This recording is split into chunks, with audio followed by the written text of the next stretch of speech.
Welcome to the Custom Robo Tournament Edition tutorial. Tournament Edition is a massive rebalancing of Custom Robo Battle Revolution on the Nintendo Gamecube. The aim of this video is to provide an insight to this one-of-a-kind game, and to explain the mechanics of Custom Robo and the rule set that the Custom Robo community plays with, for those that are coming in for the first time, or for those that remember this game series fondly.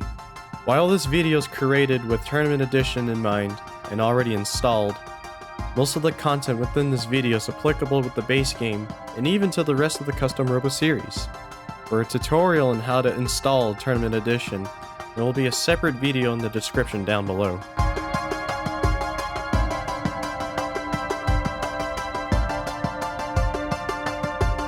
Before we dive into Custom Robo itself, we will briefly go over the rule set of the Custom Robo community that applies with Tournament Edition, which by extension also applies with the base game. The go-to match type are tag battles, which allows for a greater variety of builds to be used by both players. The timer must be set to 180 seconds, and friendly fire must be turned on. The health values are almost always set to 70% on both Robos, or in rare circumstances, 90% on one Robo and 50% on the other Robo. At the start of the match, both players must shoot their cube at opposite sides of the stage, and they're ready to go. Lastly, when one Robo is KO'd, the match ends.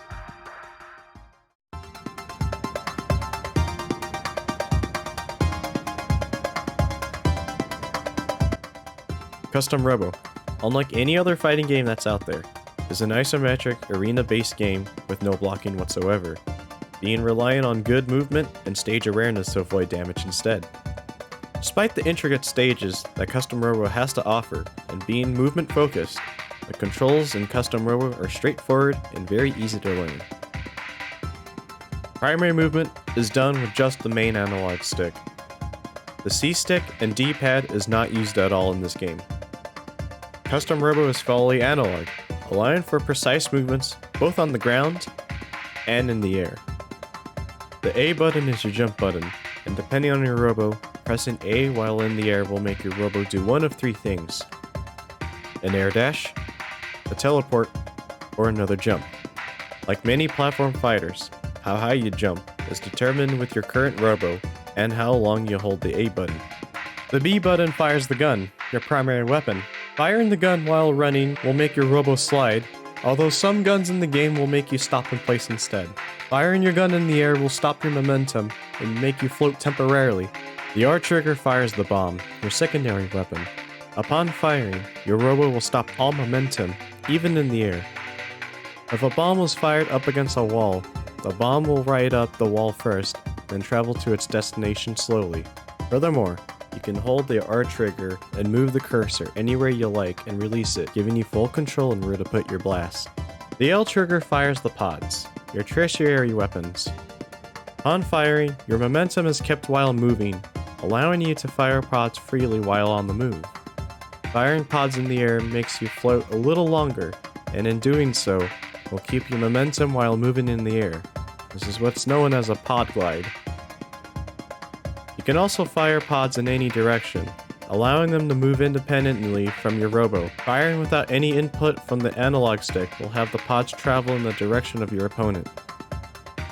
An important note to make regarding guns, bombs, and pods is that a lot of parts have different properties when fired from either the ground or the air.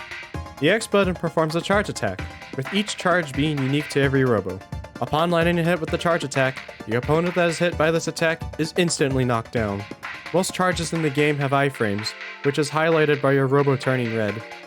Although powerful, the user is left vulnerable if missed, or even when the opponent is able to tag after they got hit by the charge, so use this sparingly or when the time is right. Lastly, you cannot use the charge attack in the air, as you must be on the ground to use the charges. The Y button is used to tag in your other Robo.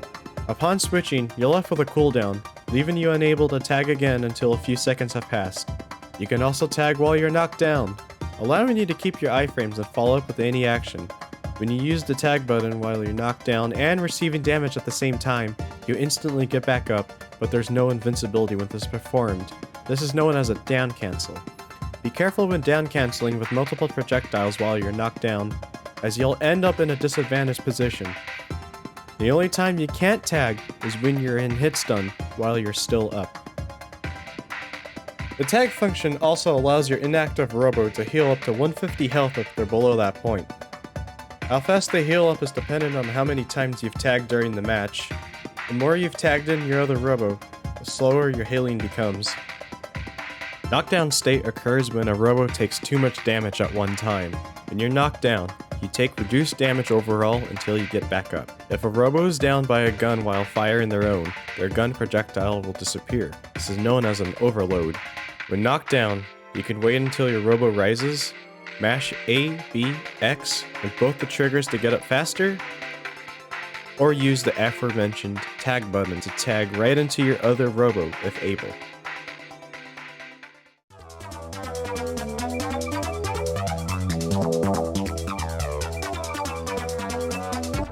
Robos are the central body of every build. There are 11 classes of Robos to choose from. All these classes comes with varying strengths and weaknesses which caters to just about every playstyle. Along with the general characteristics of each class of Robos, most classes are divided up in balance type, armor type, and speed type. Although it is recommended to have two Robos that differ in stats and in the way they move to cover their respective weaknesses, there is no wrong team. The stats of the Robos are as follows: ground speed, jump height, airspeed, defense, and down.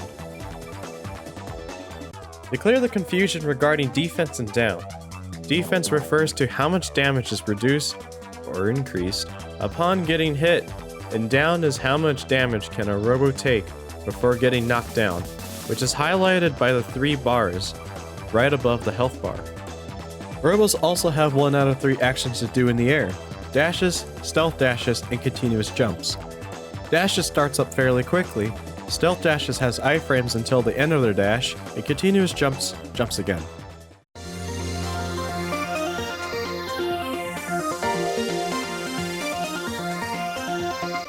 Shining Fighters are the jack of all trades of Custom Robo, boasting the 2nd fastest run speed, one of the highest jumps in the game, higher defense and down than most of the cast, and 2 decent length dashes, making them well suited for first timers. Shining Fighters doesn't have glaring weaknesses due to their well-rounded stats, but their lack of specialization will lead to some naturally disadvantaged matchups.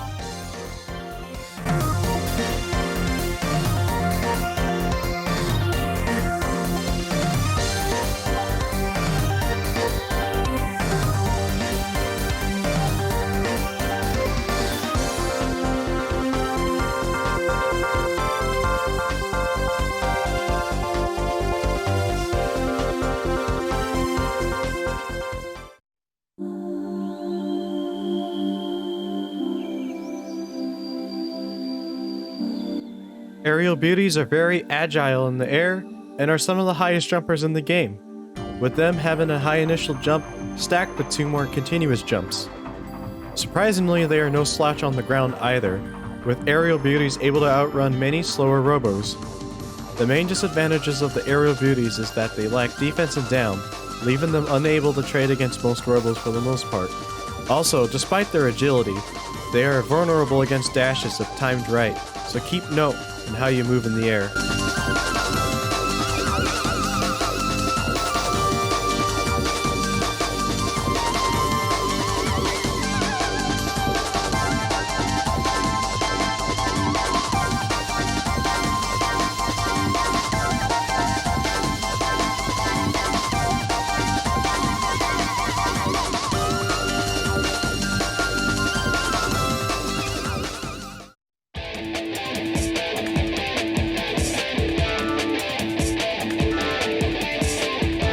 Metal Grapplers are the heavyweights. What they lack in speed and jump height, and stuck with a somewhat predictable dash, they make up for it in defense, down, and possesses hit stun reduction, allowing them to take a hit and retaliate faster than most Robos, and slip out of some combos also. Their main disadvantages, despite the big defense that they possess, and their great trade-in ability, is that they have a hard time dealing with airborne opponents due to their trajectory and unpredictable movement. They also have issues dealing with parts with multiple projectiles, as they are the biggest targets in the game.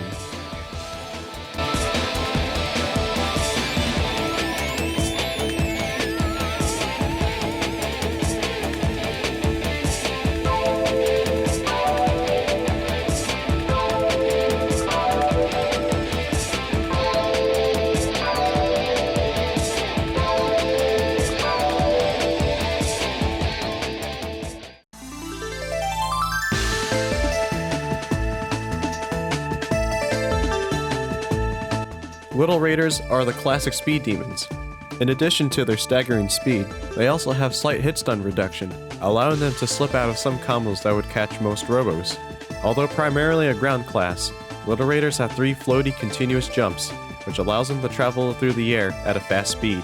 Despite their immense speed on both the ground and even in the air, combined with a small hitbox, Little Raiders lacks good options to escape from being cornered, forcing them to use their charge out of desperation. They're also unable to trade favorably as they have the lowest defense and down in the game.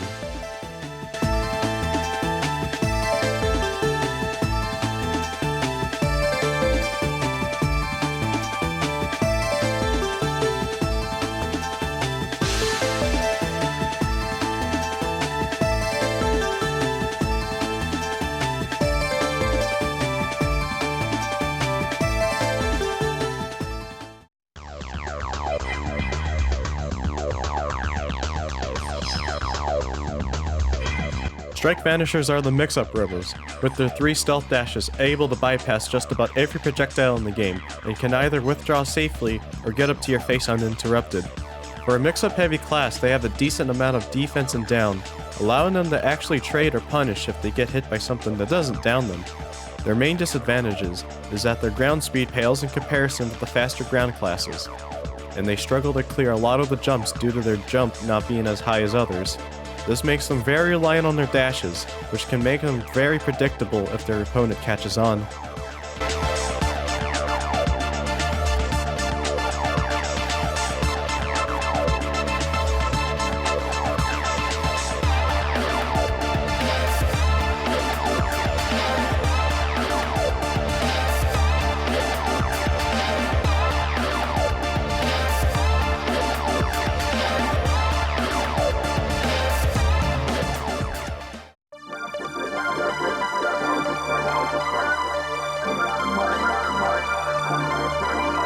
Trick Flyers are the erratic air Robos. Their jump allows them to have precise control, and can even change directions mid-jump easier than all the Robos. They also have 3 short but fast air dashes, allowing them to reposition fairly quickly. Trick Flyers also have average down and defense, allowing them to take a hit and hit right back, unlike most air classes. However, they essentially live and die by their dashes and jumps, as their ground speed leaves them very vulnerable, and their dashes are fairly short, unable to get away in emergencies.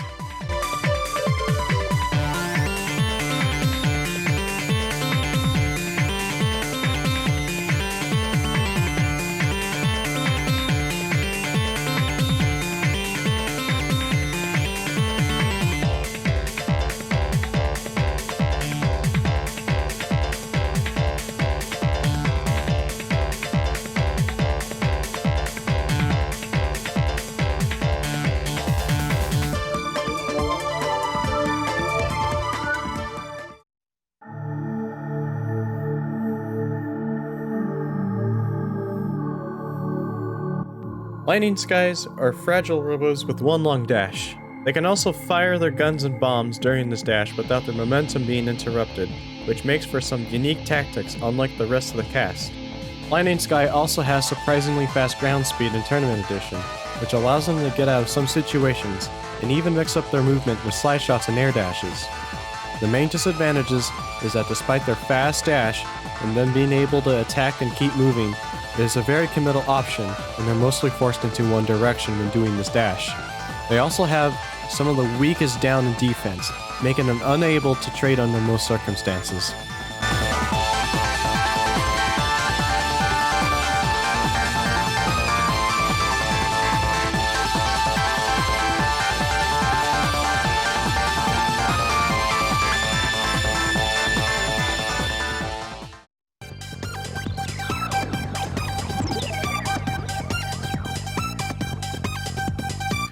Funky Big Heads are the bulky air Robos, able to travel fast in the air in one good jump along with high defense and hit stun reduction, allowing them to take a huge hit and hit back faster than most Robos. Their low gravity allows them to stay in the air the longest out of all the air Robos.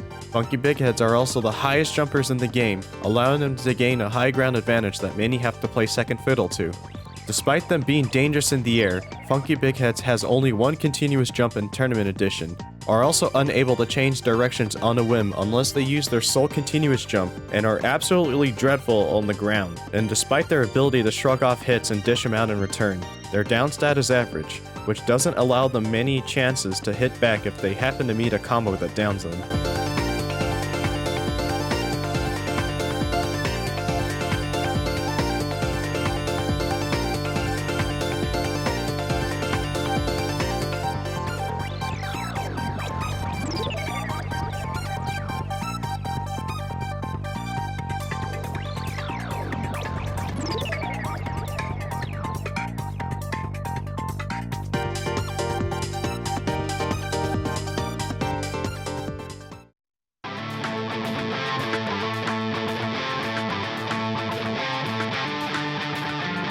Burning Beasts are an oddball class of Robos. Burning Beasts are somewhat slow on the ground, has average defense and down, but possesses the single highest jump in the game and has a stealth dash, allowing the Burning Beasts to do either mix-ups or deny projectiles from hitting them. The main disadvantages of the Burning Beasts are the distance they're able to travel to is fairly limited by their lack of airspeed and the lack of speed on the ground also, although this is partially covered by the length of their stealth dash.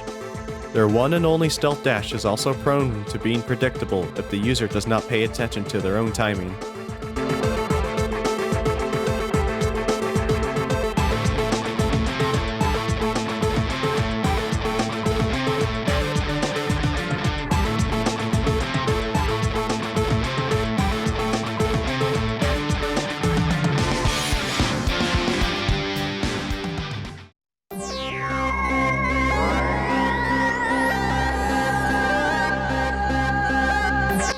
One of the two returning Robo classes from the N64 games in Arena, the Wild Soldier class makes their Battle Revolution appearance in style.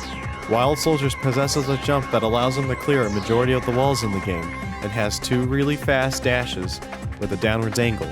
Exclusive to Tournament Edition, Wild Soldiers also have higher down than most of the Robos in the game, unlike their past game counterparts.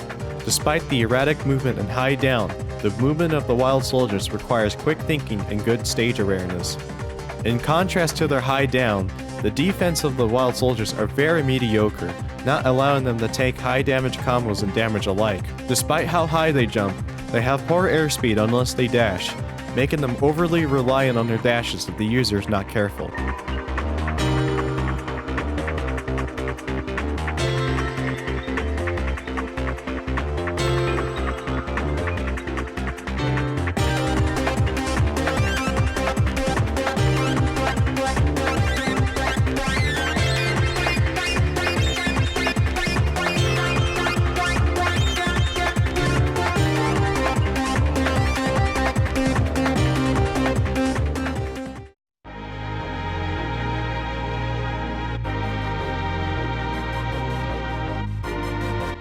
The other Robo class that makes their return from the N64 games in Arena.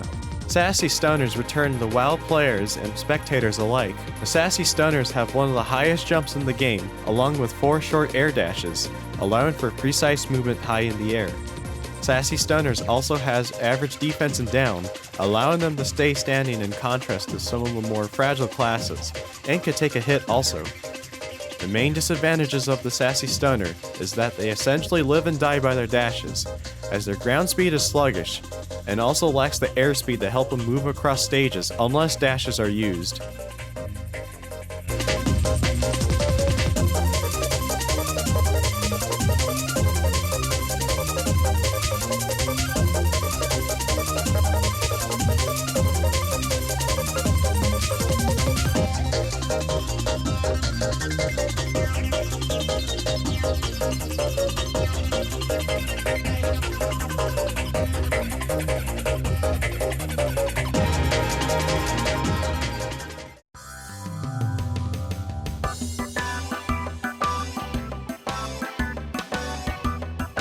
Guns are the most unique parts in the whole game, and has the most amount of parts to choose from.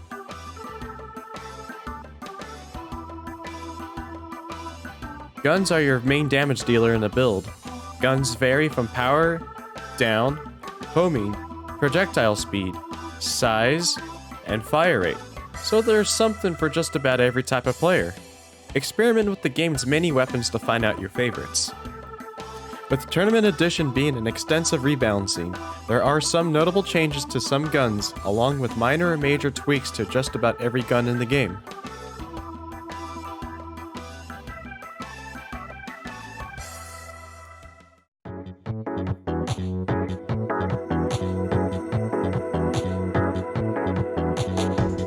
Bombs may be secondary weapons in a loadout, but play a monumental key in a successful build.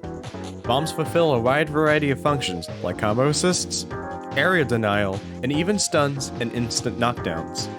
Most bombs in the game naturally go over walls, so they play a pressure role in which most guns and pods cannot go over walls unless they're fired in the air.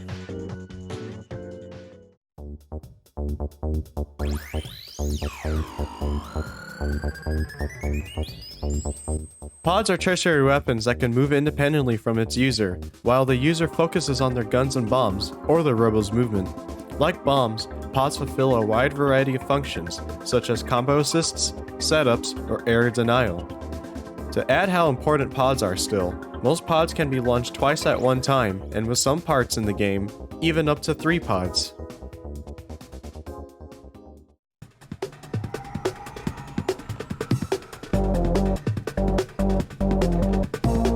Last but not least, the final part that goes on your loadout are the legs, but are just as important and valuable. Legs add certain valuable attributes to your movement, which is vital in how your Robo moves on the stage.